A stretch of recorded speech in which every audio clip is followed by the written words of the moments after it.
People with disabilities may sometimes need special equipment to help them with their daily lives. That could include help with environmental controls, computers, cell phones, smartphones, tablets, and special devices that allow them to communicate. And that's where Touro's Assistive Technology Lab comes in. Margaret, or Maggie, as she goes by Homer, is the clinical speech therapist at Touro, and she joins us to explain these more than just props that you brought this morning. Yeah, they really are more than just props. They allow our patients to communicate their basic needs and wants while they're still in the hospital. And what's different here, too, is a lot of times we think of this as something that's either in the home with an ALS patient, for example, or maybe you are treated in the hospital and then you go off to some physical therapy sort of, or therapy sort of facility. This you're doing in the hospital. This we're doing in the hospital, and it's so important because it allows patients to have autonomy early on.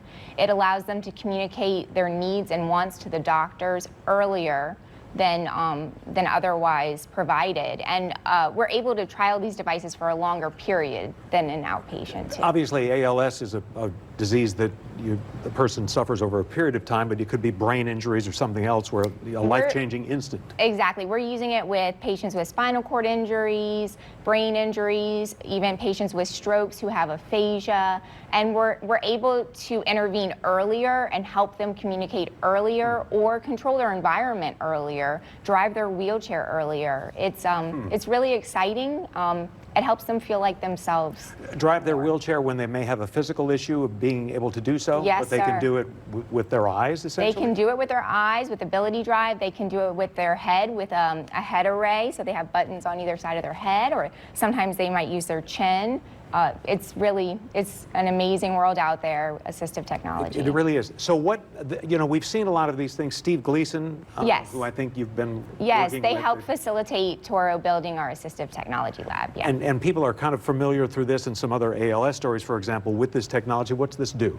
Yes, so this is a communication device. It's a dedicated communication device. It's a smart box with grid 3 on it.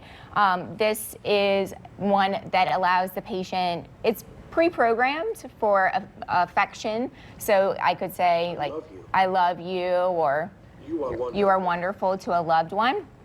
But then it's more than that too, where we can also have entertainment, so YouTube, Facebook.